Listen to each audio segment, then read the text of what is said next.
Hey, so hello and welcome back everyone to this another beautiful, wonderful सा video. We are going to start with this chapter charges. ये हम लोगों ने एक video देख रखा है, एक क्लास करवा रखा है इसका. ये सेकंड क्लास रहेगा चार्जेस का. लगभग दो क्लासेस में और दो क्लासेस में ये चैप्टर खत्म हो जाएगा. ठीक है. नाउ चार्जेस में हम लोगों ने जो कुछ भी देख रखा है, बेसिक इन्फॉर्मेशन आपको समझ में आ चुका है चार्जेस का. अब थोड़ा टेक्निकल जगह पे जाने वाले हम लोग, टेक्निकल चीज़ें समझने वाले चार्जेस से रिलेटेड.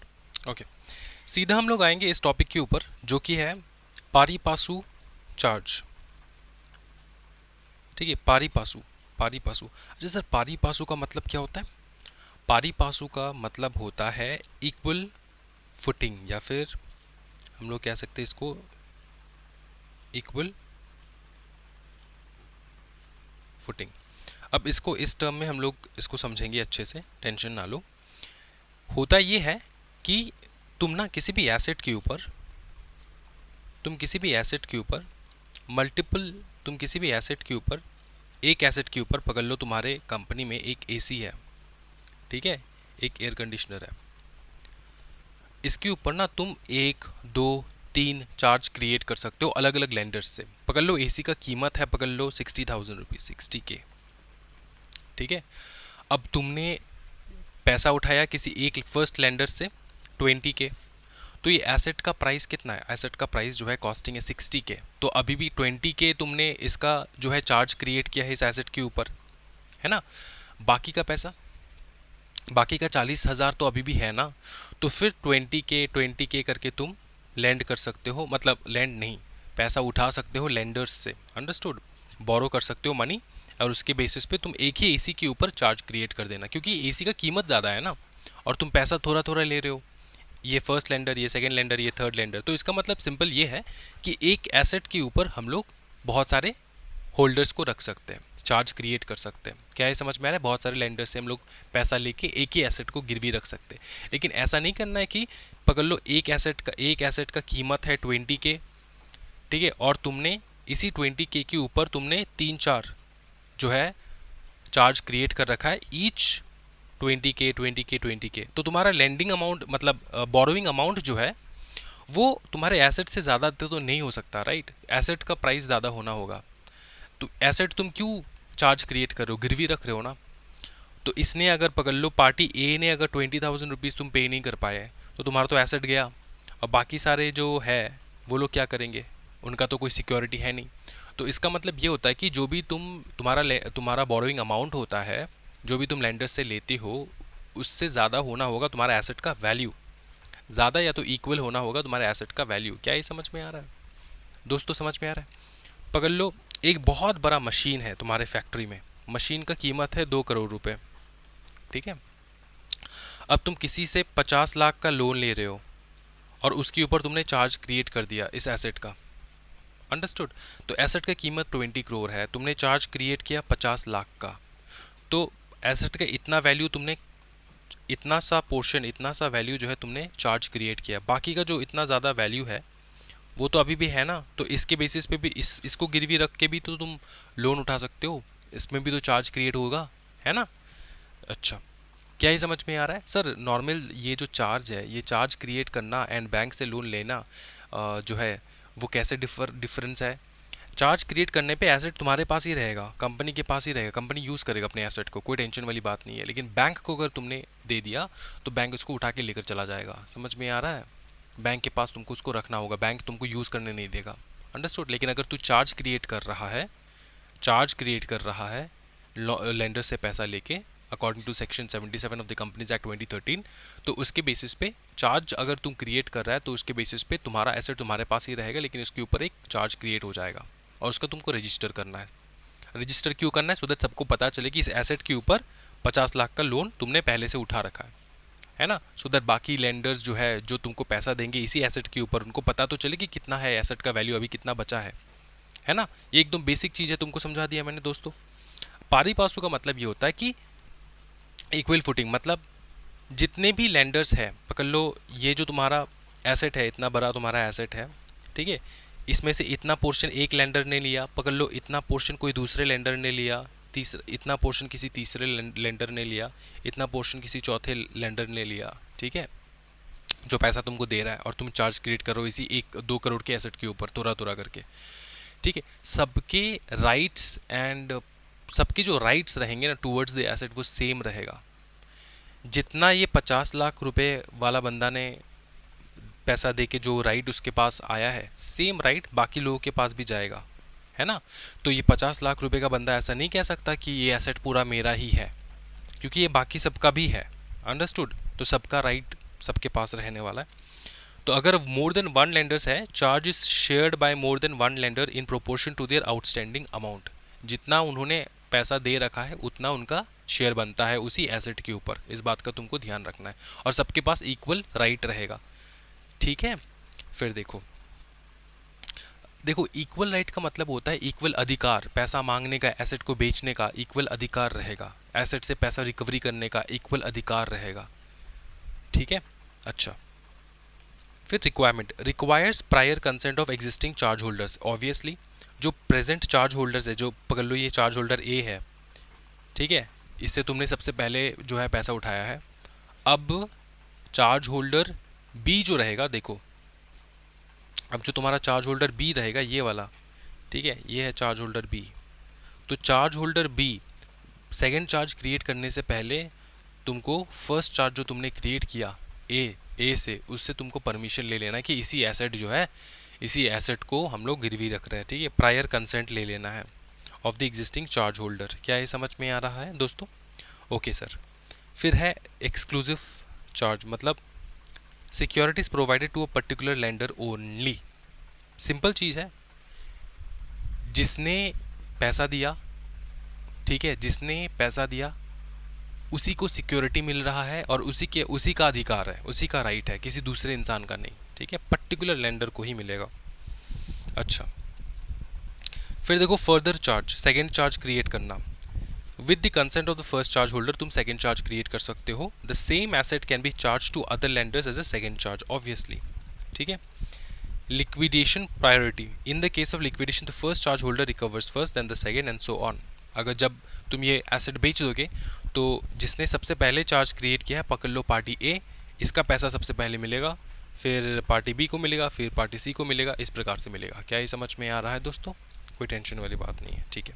अब जो हम लोग देखने वाले हैं ना टॉपिक बहुत ज़्यादा इंटरेस्टिंग है, वो है crystallisation of floating charge. Crystallisation of floating charge. Floating charge तुमको पता है, फ्लोटिंग चार्ज एक चार्ज क्रिएट होता है किसी भी पर्टिकुलर एसेट के ऊपर, लेकिन वो फ्लोट होता रहता है, वो किसी भी एक इन्वेंट्री के ऊपर जाके नहीं बैठ सकता।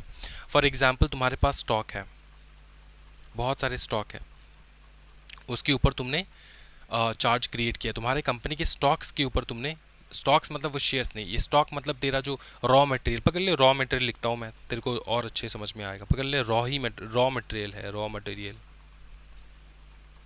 अब इससे तू क्या बनाता है? फिनिश प्रोडक्ट बनाता है, ठीक है, जो भी तू सेल करता है। For example mobile phone cell करता होगा, रोटी बेलनी जो है वो सेल करता होगा, मिक्सचर ग्राइंडर सेल करता होगा, कुछ भी सेल करता होगा तू, कुछ भी बिजनेस है तेरा, ये तेरा रॉ मटेरियल है, और इसके ऊपर तूने चार्ज क्रिएट किया। अब रॉ मटेरियल एक थोड़ी ना होता है, बहुत सारा होगा रॉ मटेरियल, बहुत सारे रॉ मटेरियल्स है। अब जब तू चार्ज क्रिएट कर रहा है तेरे रॉ मटेरियल्स के ऊपर, क्या किसी एक रॉ मटेरियल के ऊपर चार्ज जाके बैठ गया? नहीं, क्योंकि ये बहुत सारा जो है छोटा डिवाइड होके रखा है रॉ मटेरियल्स, ठीक है। अब ये चार्ज फ्लोट होता रहता है। क्यों फ्लोट होता है मैं तेरे को समझाता हूँ। क्योंकि अगर ये फ्लोट ना हो, तब अगर ये फिक्स हो जाए, तब तो ये रॉ मटेरियल तू सेल नहीं कर सकता ना। फॉर एग्जाम्पल तेरे को एक चीज़ समझाता हूँ मैं। पकड़ ले कोई नॉर्मल एसेट है, नॉर्मल है एसेट, फिक्स चार्ज वाला, फिक्स्ड। अच्छा, इस एसेट को तो यूज़ कर सकता है? यूज़ कर सकता है, आंसर है यस। क्या इसको सेल कर सकता है? आंसर है नो, सेल नहीं कर सकता, क्योंकि इसके ऊपर फिक्स चार्ज क्रिएट हो चुका है ना। तू किसी और पर्पस के लिए सेल नहीं कर सकता। अच्छा, तुझे को सेल करना है जिससे तूने पैसा लिया उसको रिटर्न करने के लिए पैसा, तो तू कर, कोई टेंशन वाली बात नहीं है। लेकिन अगर तू किसी दूसरे कारणवश इसको सेल कर रहा है without the consent of the person who gave you the charge holder, जो जिसने चार्ज होल्ड करके रखा है, ठीक है, who is lending you money, उससे अगर तूने कंसेंट नहीं लिया तो ये तो इलीगल है ना। लेकिन रॉ मटेरियल के ऊपर अगर तूने चार्ज क्रिएट किया, अब तो अगर रॉ मटेरियल को निकालेगा नहीं तो बिजनेस चलेगा कैसे? रॉ मटेरियल को थोड़ा थोड़ा करके निकालना पड़ेगा ना तेरे को, इसको यूज़ करना पड़ेगा, सेल करना पड़ेगा, फिर ना जाके कंपनी प्रॉफिट में आएगा। तो इसलिए क्या होता है कि किसी भी एक आइटम के ऊपर फिक्स नहीं होता है, ये फ्लोट करता रहता है। पकड़ ले ये वाला रॉ मटेरियल तूने 1 तारीख को निकाल दिया है, ठीक है, पकड़ ले चार्ज इसके ऊपर बैठा था, जैसे तूने इसको निकाल दिया ये फ्लोट करके किसी और के ऊपर चला जाएगा, इसके ऊपर चला जाएगा। फिर जब तूने ये वाले को निकाल दिया है रॉ मटेरियल से, फिर इसके ऊपर चला जाएगा, इसके ऊपर चला जाएगा, चार्ज फ्लोट करता रहेगा। क्या ये समझ में आ रहा है? और रॉ मटेरियल तू जैसे जैसे रॉ मटेरियल निकलता जाएगा ना, जैसे जैसे रॉ मटेरियल निकलता जाएगा वैसे वैसे रॉ मटेरियल आता भी तो जाएगा, तो खरीदता भी रहेगा रॉ मटेरियल। क्या ये समझ में आ रहा है? तो ये भरता रहेगा, ये चीज़ ये जो है ये भरता रहेगा टंकी रॉ मटेरियल का। क्या ये समझ में आ रहा है? इसलिए इसको फ्लोटिंग चार्ज का, फ्लोटिंग चार्ज इस प्रकार के एसेट्स के ऊपर जो है क्रिएट किया जाता है। समझ में आ रहा है? अब ये क्रिस्टलाइज कब होता है? क्रिस्टलाइज का मतलब फिक्स्ड हो जाना है। ये फिक्स्ड कब होता है? ये फ्लोटिंग चार्ज जो है ये फिक्स्ड कब होता है? बहुत इंटरेस्टिंग स्टोरी है दोस्तों। देखो, इवेंट्स ट्रिगरिंग क्रिस्टलाइजेशन, सबसे पहले ये देखो इवेंट्स ट्रिगरिंग क्रिस्टलाइजेशन कि कब क्रिस्टलाइजेशन होता है। पहला, सिसेशन ऑफ बिजनेस, मतलब बिजनेस ठप पर जाना, बिजनेस बंद हो जाना, ठीक है। डिबेंचर होल्डर इंटरवेंशन, जैसे कि सबसे पहला देखो दोस्तों, अपॉइंटमेंट ऑफ अ रिसीवर और मैनेजर। क्या दोस्तों? अपॉइंटमेंट ऑफ अ रिसीवर और manager, appointment of a receiver और मैनेजर किनके द्वारा? डिबेंचर होल्डर के द्वारा, डिबेंचर होल्डर इंटरवेंशन, जब डिबेंचर होल्डर इंटरवीन करता है। अब ये जो अपॉइंटमेंट ऑफ रिसीवर और मैनेजर का मतलब होता है कि तुमने जिस एसेट के ऊपर, जिन एसेट्स के ऊपर चार्ज क्रिएट कर रखा है ना, उस, ठीक है, जो एसेट्स के ऊपर, जिन एसेट्स के ऊपर चार्ज क्रिएट कर रखा है, इन एसेट का कोई मैनेजर या तो कोई रिसीवर, ठीक है, अपॉइंट हो जाना via the debenture holders, via the debenture holder, ठीक है। तो तब क्या करना होता है? तब ये जो फ्लोटिंग चार्जेस को क्रिस्टलाइज कर लेना होता है। ये हो गया दूसरा, ये हो गया पहला, इसका ये वाला पहला था, ये हो गया तुम्हारा दूसरे वाले का पहला पॉइंट, ठीक है। अब तीसरा पॉइंट देखो, डिबेंचर होल्डर टेकिंग पोजेशन, जब डिबेंचर होल्डर फिजिकली या फिर लीगली पोजेस कर रहे हो एसेट्स को, ठीक है, जो कि सिक्योर्ड हो रखा हो अंडर द फ्लोटिंग चार्ज, मतलब जिन एसेट्स के ऊपर फ्लोटिंग चार्ज क्रिएटेड है ऑलरेडी, उन एसेट्स को टेक ओवर कर रहा है कौन? डिबेंचर होल्डर्स, ठीक है, टेक ओवर कर रहा है कौन? डिबेंचर होल्डर्स, फिजिकली या तो लीगली पोजेशन ले रहा है उन एसेट्स के ऊपर। तो तब क्या हो जाएगा? तुम्हारे फ्लोटिंग चार्ज को हम लोग क्या कर देंगे? फिक्स कर देंगे, उसको क्रिस्टलाइज कर देंगे। अब बहुत सारे स्टूडेंट्स के दिमाग में आएगा कि सर सुनिए ना सर, ये जो डिबेंचर होल्डर आके हमारे एसेट्स, हम है चार्ज होल्डर, हमारे एसेट्स को लेकर जा रहे हैं सर, फ्लोटिंग चार्ज वाले हैं सर हम, तो सर क्या होगा फिर हमारे एसेट्स, मतलब तो हमको कोई पैसा नहीं मिलने वाला, फिर डिबेंचर होल्डर उठा के लेकर चले जाएंगे। देखो दोस्तों, फ्लोटिंग चार्ज में हमेशा याद रखना कि ऐसा नहीं होता है कि ये जो पूरा तुम्हारा रॉ मटेरियल है ये पूरा का पूरा तो तुम्हारा है नहीं, मतलब पूरा का पूरा तो चार्ज होल्डर का है नहीं। पकड़ ले तेरा थोड़ा पोर्शन के ऊपर, इतने पोर्शन के ऊपर उसने फ्लोटिंग चार्ज क्रिएट कर रखा है, दो समझ ले, ठीक है, बाकी का तो ऐसे ही पड़ा है ना, तो ये कौन लेगा? डिबेंचर होल्डर ले लेगा। तो जब भी फिक्स्ड करने का यही जो है इंटेंशन होता है कि जो फ्लोट हो रहा है ना चार्जेस, वो फिक्स, तब इसलिए इंटेंशनली उसको फिक्स्ड किया जाता है, सो दैट डिबेंचर होल्डर इस एसेट्स को टेक ओवर करेगा, इनको बेचेगा, बेचने के बाद जो भी तेरा हिस्सा होगा ना वो तेरे को मिल जाएगा। समझ में आ रहा है? डिबेंचर होल्डर तेरे हिस्से को तेरे को दे दे। अगर फिक्स नहीं किया तो डिबेंचर होल्डर को पता कैसे चलेगा कि कितना तेरे को देना है? फॉर एग्जाम्पल, ये समझ में आ रहा है ना तेरे को, कितना तेरे को देना है ये उनको पता कैसे चलेगा? ठीक है, कंपनी को कैसा पता चलेगा? इसको तो फिक्स्ड करना होगा ना, क्योंकि ये डिबेंचर होल्डर टेक ओवर कर रहे हैं। ये हो गया दूसरा, डिबेंचर होल्डर टेकिंग पोजेशन। तीसरा, obtaining an injunction against companies dealing with the charged assets. देखो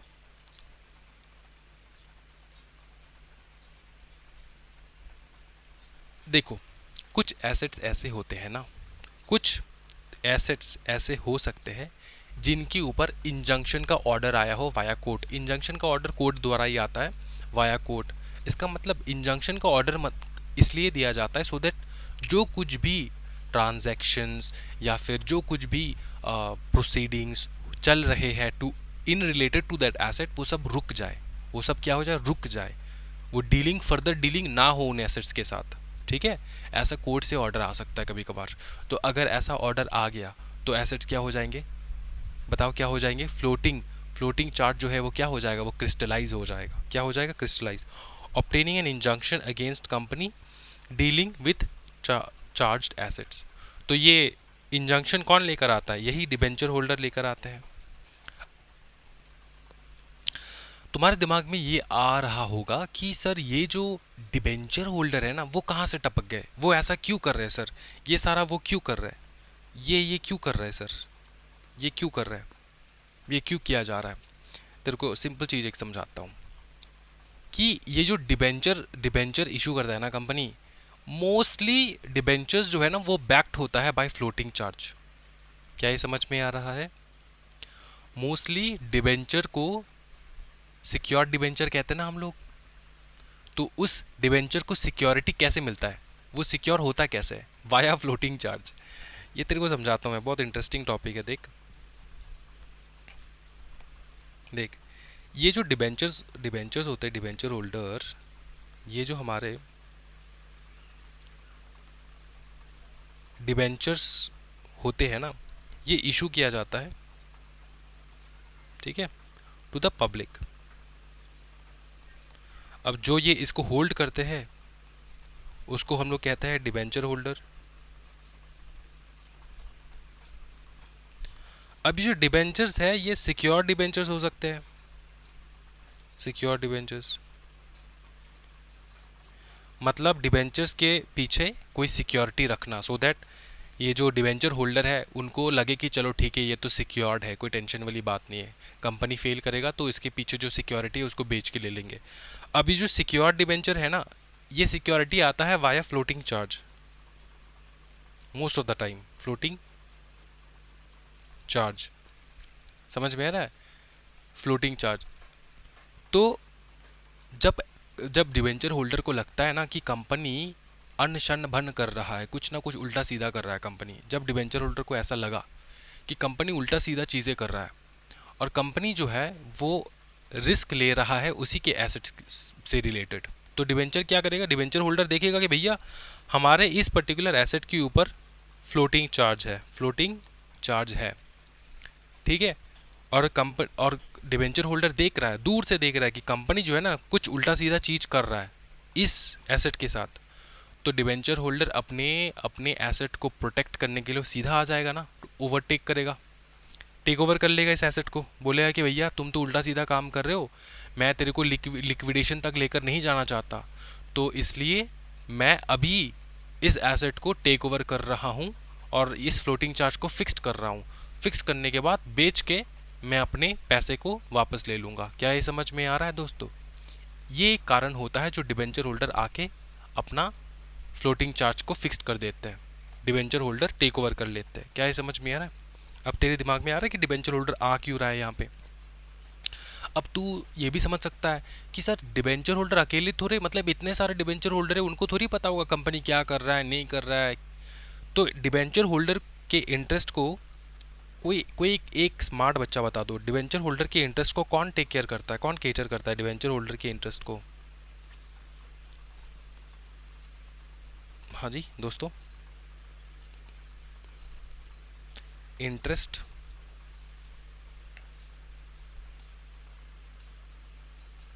of debenture holder is taken care by a debenture.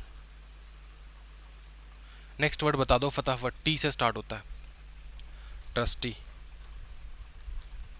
ये जो डिबेंचर ट्रस्टी होते हैं ना, ये टेक केयर करते हैं अपने डिबेंचर होल्डर्स के इंटरेस्ट को, वही नज़र रखते हैं कि क्या हो रहा है कंपनी में। समझ में आ रहा है, अच्छा ये क्लियर हो चुका है। क्रिस्टलाइजेशन क्यों होता है, कब होता है, पहला था जब कंपनी बंद हो जाए, दूसरा जब डिबेंचर होल्डर जो है वो टेक ओवर कर ले, तीसरा लास्ट में जो आता है वो है happening of an event specified in the deed, happening of an event specified in the deed and event explicitly mention in the charge agreement. क्या बताओ? An event explicitly mentioned in the charge agreement, मतलब charge के agreement में लिखा है। जब charge create होता है तब मैं और हमारे जिसने भी लैंड किया है पैसा मुझे, उसके बीच में एक अग्रीमेंट होता है, उसमें लिखा होता है कि इस पर्टिकुलर इवेंट में, इस पर्टिकुलर डेट में या फिर इस पर्टिकुलर इवेंट पे ये चार्ज जो है ये फ्लोटिंग से फिक्स्ड हो जाएगा। ठीक है, ऐसा करके भी मैं मेंशन कर सकता हूँ। ठीक है, तो अगर उस प्रकार का इवेंट घट गया जो कि लिखा है हमारे अग्रीमेंट में, तो चार्ज फ्लोटिंग से फिक्स्ड हो जाता है। क्या है, समझ में आ रहा है? तीन ही चीज़ है, तीन नहीं 6 है जो तुमको याद रखने हैं, बस ज़्यादा कुछ है नहीं।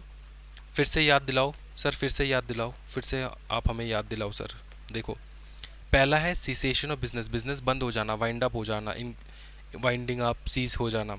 फिर डिबेंचर होल्डर का इंटरवेंशन कब कब करता है? पहला मतलब कैसे कैसे करता है? पहला, appointment of receiver of manager, debenture holder taking possession, obtaining an injunction against companies dealing with charge asset. ये कोर्ट से जो है इंजंक्शन लेकर आ जाते हैं।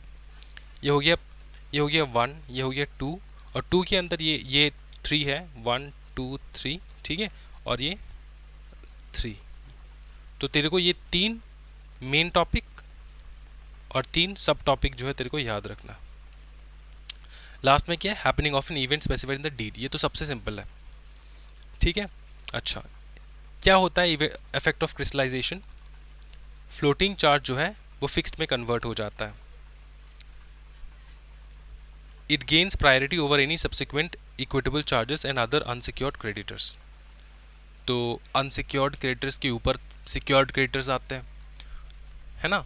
जब कंपनी डूब जाएगा सबसे पहले अनसिक्योर्ड क्रेडिटर्स को देगा या फिर सिक्योर्ड क्रेडिटर्स को देगा? सिक्योर्ड क्रेडिटर्स को देगा। समझ में आ रहा है?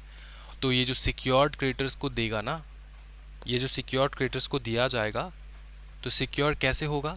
फ्लोटिंग को फिक्स होने में। फ्लोटिंग अगर फिक्स हो गया तो वो सिक्योर हो गया।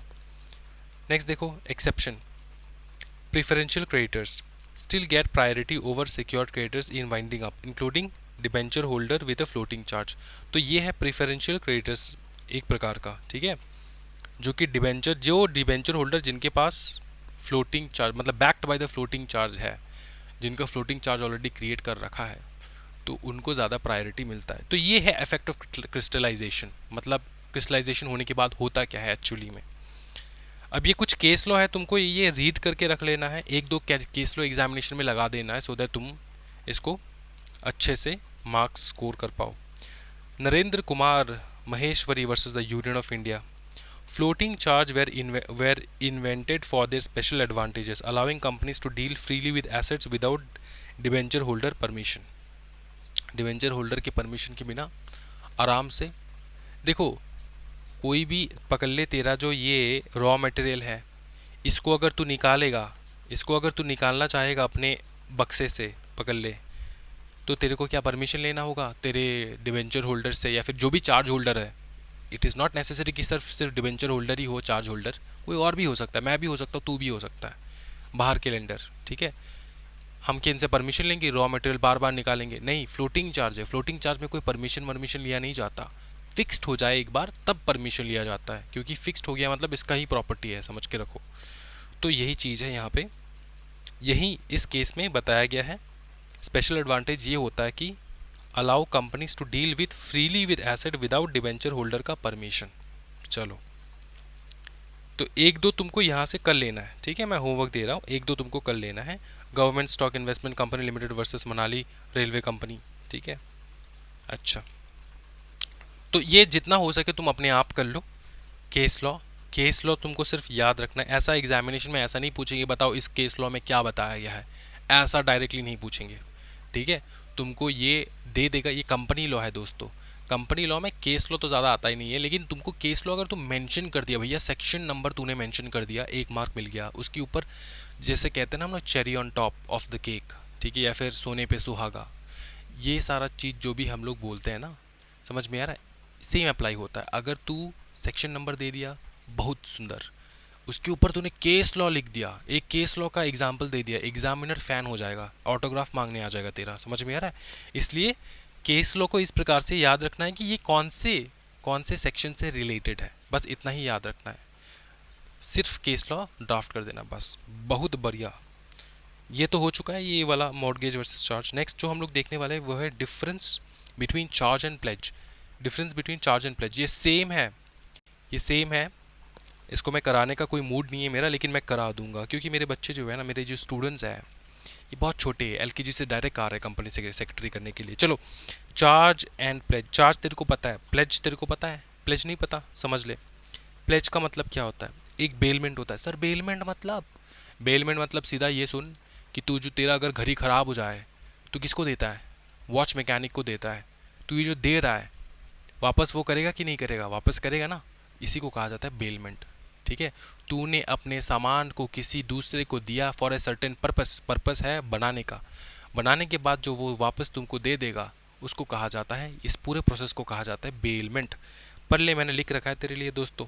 हमारे जो थोड़े डिसलेक्सिक बच्चा है उनके लिए देखो, goods delivered by one person to another for a specific purpose under a contract that the goods will be returned, है ना, कि गुड्स रिटर्न करेंगे, करेंगे बनाने के बाद रिटर्न करेंगे। तो वही चीज़ है, जैसे कि clothes given to the dry cleaners. अब जो अपना तू महंगा 10,000 का, 12,000 का, 15,000 का सूट मतलब ब्लेज़र जो तू देता है अपने ड्राई क्लीनर को उसको क्लीन करने के लिए, कि आशा रखता है ना कि वो वापस करेगा वो, या फिर ऐसे दे देता है उसको, आशा रखता है ना वापस करेगा, वही बात है।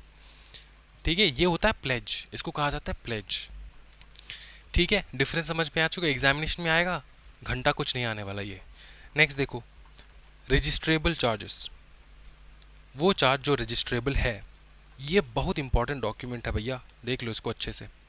ठीक है, इसको तुमको याद रखना है बहुत ही अच्छे से, ऐसा नहीं कि मामूली याद रखना है, अच्छे से। सबसे पहले मतलब कौन से वो लिस्ट है जिसके ऊपर तुम चार्ज क्रिएट कर सकते हो। अब तक तो तुमने सिर्फ सोचा होगा एसेट के ऊपर कर लेते, रॉ मटेरियल स्टॉक के ऊपर कर लेते। अब तुमको टॉपिक दिखेगा जो तुम्हारे दिमाग के ऊपर से जाएगा, लेकिन मैं एक्सप्लेन कर दूंगा तेरे को सो दैट तू समझ जाए। सबसे पहले है डिबेंचर डिपॉजिट। कुछ हम लोग ये देखेंगे कि इनके लिए हम लोग चार्ज रजिस्टर कर रहे हैं, कुछ हम लोग ये देखेंगे इनके ऊपर हम लोग चार्ज रजिस्टर कर रहे हैं दोस्तों। सबसे पहला आता है डिबेंचर डिपॉजिट। कोई भी तुम डिबेंचर इशू कर रहे हो, कोई भी तुम डिबेंचर इशू कर रहे हो, क्या कर रहे हो दोस्तों? कोई भी तुम डिबेंचर इशू कर रहे हो, डिपॉजिट, पब्लिक डिपॉजिट ले रहे हो, क्या वो तुम उनके ऊपर, उनके पीछे, इस इशू के पीछे क्या तुम चार्ज क्रिएट कर सकते हो? आंसर है यस। डिवेंचर के पीछे जो चार्ज क्रिएट किया जाता है उसको कहा जाता है सिक्योर्ड डिवेंचर। क्या कहा जाता है बताओ? Secured debenture. And in the same way, if a company accepts deposit from the public, this often needs to be secured by creating charges on company's asset. ठीक है, डिपॉजिट लेने पर भी तुमको सिक्योरिटी चाहिए होता है, सिक्योरिटी देना होता है जो भी तुमको डिपॉजिट दे रहा है। अनकॉल्ड शेयर कैपिटल तेरे को पता है दोस्तों? अनकॉल्ड शेयर कैपिटल मतलब this refers to the portion of the company's authorised share capital that has been subscribed by share holders but not yet been called. मतलब अभी तक हमने बुलाया नहीं है for the payment of the company. Now it represents a future assets resources of the company. A charge on this means the lenders can in case of default demand the company to call up the capital from shareholders to repay the debt. ठीक है, ये English में तेरे को समझा है, अब तेरे को हिंदी में समझाता हूँ। सीधी बात देख, सिंपल चीज़ देख, ये जो हम लोगों ने ये देखा है ना डिपॉजिट एंड डिबेंचर, क्या इनके ऊपर हम लोग चार्ज क्रिएट कर रहे हैं या फिर इनको बैक करने के लिए हम लोग चार्ज क्रिएट कर रहे हैं? क्या डिबेंचर के ऊपर चार्ज क्रिएट हो रहा है या फिर डिबेंचर इशू कर रहे हैं इसलिए हम लोग कंपनी के एसेट्स के ऊपर चार्ज क्रिएट कर रहे हैं? कंपनी के एसेट्स के ऊपर चार्ज क्रिएट कर रहे हैं क्योंकि इस डिबेंचर को, इस डिपॉजिट को हमको सिक्योर करना है ना। उसी प्रकार ये जो अनकॉल्ड शेयर कैपिटल है ना, ये उल्टा है। अनकॉल्ड शेयर कैपिटल का मतलब होता है वो हिस्सा जो अभी तक कंपनी ने कॉल नहीं किया। फॉर एग्जांपल, बहुत सारे लोगों ने कंपनी का शेयर सब्सक्राइब किया है, शेयर का दाम है 100 रुपये, लेकिन कंपनी ने सिर्फ 20 और 30 रुपये का शेयर जो है वो अभी तक कॉल किया है, अभी भी 50 रुपये जो है वो पेंडिंग है, कॉल ही नहीं किया। तो क्या ये जो पेंडिंग अमाउंट है ये कंपनी रिसीव करेगा सब्सक्राइबर्स से? आंसर है यस, कंपनी सब्सक्राइबर्स से ये पैसा रिसीव तो करेगा। तो क्या कंपनी ने पैसा भी ले लिया, उनको बोला कि पेमेंट करने के लिए कॉल किया? आंसर है नहीं। तो क्या ये जो अभी अमाउंट है पेंडिंग है, क्या इसको हम लोग, इसके ऊपर हम लोग चार्ज क्रिएट कर सकते? क्योंकि ये भी एक प्रकार का एसेट ही है। आंसर है यस। इसके ऊपर तुम चार्ज क्रिएट कर सकते हो, तो तुम अनकॉल्ड शेयर कैपिटल के ऊपर भी चार्ज क्रिएट कर सकते हो। फिर आता है कंपनी की ई मूवेबल प्रॉपर्टी के ऊपर चार्ज क्रिएट हो सकता है। फिर आता है बुक डेट। अब book debt, any book debt of a company. Book debt का मतलब क्या होता है? मतलब कंपनी के बुक्स में लिखा है कि वो किन किन से पैसा रिसीव करेगा, किन किन से पैसा रिसीव करेगा दोस्तों, किन किन से पैसा रिसीव करेगा। वो एक प्रकार का क्या बन जाता है? एक प्रकार का बन जाता है एसेट। ठीक है, तो इसके ऊपर भी तुम लोग बुक डेट के ऊपर भी तुम चार्ज क्रिएट कर सकते हो। फिर आता है हमारा लीन ऑन सबफ्रेट। लीन ऑन सबफ्रेट, सबफ्रेट का मतलब तेरे को समझाऊं? सबफ्रेट का मतलब होता है चार्जेस। ठीक है, अब तेरे को एक सिंपल चीज समझाता हूँ। ये पकड़ ले, शिप, शिप का ओनर है। अब ऐसा तो हमेशा होता नहीं कि ओनर निकल जाता शिप कार्गो के पर्पस के लिए। ये जो बड़े बड़े कंपनीज है जो शिप ओन करते हैं, वो क्या अपने शिप को खुद लेकर निकलते हैं या फिर किसी और को दे भी देते हैं कि हाँ ये भाड़े पे तू इसको यूज़ कर एज अ कार्गो। ठीक है, कार्गो डिलीवरी कर, ठीक है, एंड भाड़े पे यूज़ कर। तो ये ओनर जिस बंदे को देता है ना, उसको कहा जाता है चार्टरर। क्या कहा जाता है दोस्तों? हाँ जी, क्या कहा जाता है? चार्टरर कहा जाता है। क्या कहा जाता है? चार्टरर, CHARTERER। अब ये जो चार्टरर है ये खुद नहीं जाता, ये सब चार्टरर को भेजता है, दूसरे दूसरे इंसान को भेजता है। उसको कहा जाता है सब चार्टरर, मतलब जो चार्टरर के अंदर रहता है। अब ये जो पकड़ ले चार्टरर शिप लेकर गया, ठीक है, अब ये अपना बिजनेस कर रहा है, शिप में कार्गो डिलीवर कर रहा है। अब ये जो शिप लेके गया, ये भाड़े पे लेकर गया। अब इस सब चार्टरर को पैसा देना है कि नहीं, भाड़ा देना है कि नहीं? चार्टरर को भाड़ा देना है ना, तब जाके चार्टरर ओनर को दे पाएगा। समझ में आ रहा है? पकड़ ले पैसा नहीं दिया तो क्या होगा? अगर पैसा नहीं दिया तो वो अपने बुक डेट पे लिख देगा कि मेरे को पैसा लेना है। किससे? चार्टरर क्या करेगा? लिख देगा अपने बुक डेट पे कि मेरे को पैसा लेना है। किससे? सब चार्टरर से। सब चार्टरर से मेरे को पैसा लेना है। अब ये जो लेना है सब चार्टरर से, जैसे तुमने यहाँ पे अनकॉल्ड शेयर का देखा, लेना ही तो है। किससे? सब्सक्राइबर्स से पैसा लेना था 50 रुपये, और यहाँ पे सब चार्टरर से पैसा लेना है। सब कुछ कहाँ पे जा रहा है? एंट्री बुक डेट पे। तो इस एंट्री के ऊपर भी तुम क्या कर सकते हो बताओ? अपना चार्ज क्रिएट कर सकते हो, अपना चार्ज क्रिएट कर सकते हो। मतलब ये एक प्रकार का एसेट बन गया कंपनी के लिए, फ्यूचर में कभी भी वो ले सकता है। तो इसके ऊपर क्या क्रिएट हो सकता है? चार्ज क्रिएट हो सकता है। क्या ये समझ में आ रहा है दोस्तों? कोई दिक्कत वाली बात नहीं। फिर देखो हम लोग देखेंगे मूवेबल प्रॉपर्टी, तेरे को पता है। फ्लोटिंग चार्ज तेरे को पता है भैया, जैसे कि स्टॉक इन ट्रेड, स्टॉक है तेरे पास, उसके ऊपर तूने फ्लोटिंग चार्ज क्रिएट कर दिया, possible. Call made but not paid, तूने कॉल किया लेकिन पेमेंट अभी तक आया नहीं है, तो क्या उसके ऊपर भी तू चार्ज क्रिएट कर सकता है? आंसर है यस। ठीक है, call made but not paid.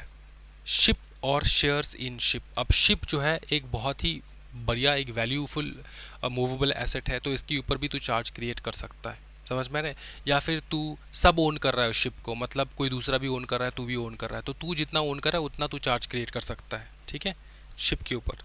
Intangible asset जैसे goodwill, patent, licence, licence under patent, trademark, copyright licence under copyright, ये सारा जो है ना तू एज अ चार्ज क्रिएट कर सकते हैं इनके ऊपर, कि तेरे पास गुडविल है, तेरे पास पेटेंट है, लाइसेंस है, इनके ऊपर भी जो है तू चार्ज क्रिएट कर सकता है। इसका भी एक वैल्यू है भैया। तू सोचेगा सर गुडविल का क्या वैल्यू होता है? पकड़ ले, तू कोई बिजनेस खरीदने जा रहा है, बिजनेस का एक्चुअल वैल्यू है $1 बिलियन। उसको तू जब खरीदने जाएगा तेरे को पेमेंट करना होगा $1.5 बिलियन। अब ये जो 500 जो पैसा बढ़ गया है, 500 बढ़ गया, ये क्यों क्यों बढ़ गया है? 0.5 जो ये बढ़ गया है, क्यों बढ़ गया है? गुडविल के कारणवश। गुडविल का वैल्यू होता है, तो इस वैल्यू के ऊपर तू चार्ज क्रिएट कर सकता है दोस्तों, चार्ज क्रिएट कर सकता है इस वैल्यू के ऊपर भी, है ना? ये भी एक एसेट है तेरा। इंश्योरेंस पॉलिसीज के ऊपर तूने इंश्योरेंस ले रखा कहीं से, ये भी तेरा एसेट है। Pledge margin money, pledge margin money, ये देखो ये एक प्रकार का सिक्योरिटी होता है जहाँ पे बोरोवर जो है वो ट्रांसफ़र करता है पोजेशन ऑफ द, किस चीज़ का पोजेशन? मूवेबल एसेट का पोजेशन। किनको फॉरवर्ड करता है? हाँ जी, किनको जो है ट्रांसफ़र करता है? लेंडर को, until the that is repaid. इसको कहा जाता है प्लेज। मार्जिन मनी किसको कहा जाता है? कॉल कैश और securities deposit by a client with a broker और lender as collateral for the transaction और लोन। जो भी उसने लोन लिया है उसने एक प्रकार का मार्जिन मनी डिपॉजिट कर दिया है, समझ, एज अ कोलेटरल। ठीक है, एज अ कोलेटरल मतलब मिनिमम अमाउंट उसने डिपॉजिट किया है। समझ में आ रहा है? अब जो तू बाइक खरीदने जाता है, तू मिनिमम डिपॉजिट अमाउंट देता है कि नहीं? बाइक खरीदने, कंप्यूटर, ये जो तू ईएमआई में खरीदता है, वो डिपॉजिट अमाउंट क्या होता है? डिपॉजिट अमाउंट एक मिनिमम अमाउंट होता है जो वो लोग लेके रखता है कि फ्यूचर में तू देगा नहीं देगा, कोई गारंटी नहीं है, थोड़ा बहुत लेके रख देते हैं हम लोग, वो डिपॉजिट अमाउंट होता है। ठीक है, तो मार्जिन मनी के ऊपर भी तू जो डिपॉजिट ले रखा है ना, उसके ऊपर भी तू चार्ज क्रिएट कर सकता है। All and every kind including share is a pledge. फिर देखो जो आता है हमारा वो है लीन ऑन शेयर्स। लीन का मतलब क्या होता है? लीन का मतलब क्या होता है? एक प्रकार का अधिकार, राइट ओवर समथिंग एल्स। ये राइट होता है तुम्हारा क्रेडिटर का राइट होता है ऑन डेटर्स का, सॉरी, क्रेडिटर का राइट होता है ऑन, बताओ क्या? क्रेडिटर का राइट होता है ओवर डेटर्स का प्रॉपर्टी। अब देखो ये होता है लीन समझ में आ चुका है। अब लीन ऑफ ऑन शेयर्स का मतलब पता है? ये कंपनी का राइट होता है, कंपनी का अधिकार होता है कि किसी भी शेयर होल्डर का जो शेयर्स होता है ना, वो रिस्ट्रिक्ट कर दे, वो उस शेयर के ऊपर पाबंदी लगा दे। समझ में आ रहा है? क्या लगा दे? पाबंदी लगा दे, मतलब वो मन मर्जी से उसको ना सेल कर सकता है, ना उसको किसी और को ट्रांसफ़र कर सकता है।